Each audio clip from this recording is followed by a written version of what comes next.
Good afternoon students, ಕುತ್ಕೊಳ್ಳಿ. ರಾಹುಲ್, ಇವತ್ತು ನಿನ್ನ ಬರ್ತ್ಡೇನಾ? Happy birthday. ನೀನು ಹೋಮ್ವರ್ಕ್ ಮಾಡಿಲ್ಲ ತಾನೇ ಇವತ್ತು? ಪರವಾಗಿಲ್ಲ, ಇವತ್ತು ಒಂದು ದಿನ ನಿಂಗೆ ಎಕ್ಸ್ಕ್ಯೂಸ್ ಮಾಡ್ತೀನಿ, because today is A birthday. ಹೋಗಿ ಕುತ್ಕೋ.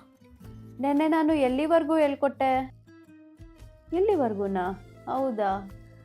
ನನಗೆ ಬೇರೆಯವ್ರೂ ಕನ್ಫರ್ಮ್ ಮಾಡ್ತೀರಾ ನಾನು ನೆನ್ನೆ ಎಲ್ಲಿವರೆಗೂ ಹೇಳ್ಕೊಟ್ಟೆ ಅಂತ? ಅಲ್ಲೇನಾ? ಓಕೆ, ಥ್ಯಾಂಕ್ ಯು ಪುಟ್ಟ, ಥ್ಯಾಂಕ್ ಯು. ಓಕೆ, ಕುತ್ಕೊಳ್ಳಿ. ನೆನ್ನೆ ಹೋಮ್ವರ್ಕ್ ಕೊಟ್ಟಿದ್ನಲ್ಲ, ಯಾರು ಮಾಡಿಲ್ಲ? Just stand up. ಸುಷ್ಮಿತಾ, ತಿರ್ಗಾ ನೀನೇನಾ? ಲಾಸ್ಟ್ ಟೈಮು ನೀನು ಹೋಮ್ವರ್ಕ್ ಮಾಡಿಲ್ಲ, ಈ ಸತಿನೂ ಮಾಡಿಲ್ಲ. ನಾಳೆ ಮಾಡ್ಕೊಂಬರ್ಬೇಕು. ಬೆಲ್ ರಿಂಗ್ ಆಗೋಕ್ಕೆ ಇನ್ನೂ 15 ನಿಮಿಷ ಇದೆ. ಬೇರೆ ಸಬ್ಜೆಕ್ಟ್ ಏನಾದ್ರು ಹೋಮ್ವರ್ಕ್ ಇದ್ದರೆ, ಇಲ್ಲಾಂದರೆ ಏನಾದ್ರು ಕಂಪ್ಲೀಟ್ ಮಾಡಬೇಕಂದ್ರೆ ಇವಾಗಲೇ ಮಾಡ್ಕೊಳ್ಳಿ. ಮಾತಾಡಬೇಕಂದ್ರೆ ಒಂದು ಸ್ವಲ್ಪ ಮೆತ್ತಿಗೆ ಮಾತಾಡಿ, ನಾಯ್ಸ್ ಮಾಡೋಕ್ಕೆ ಹೋಗ್ಬಿಡಿ.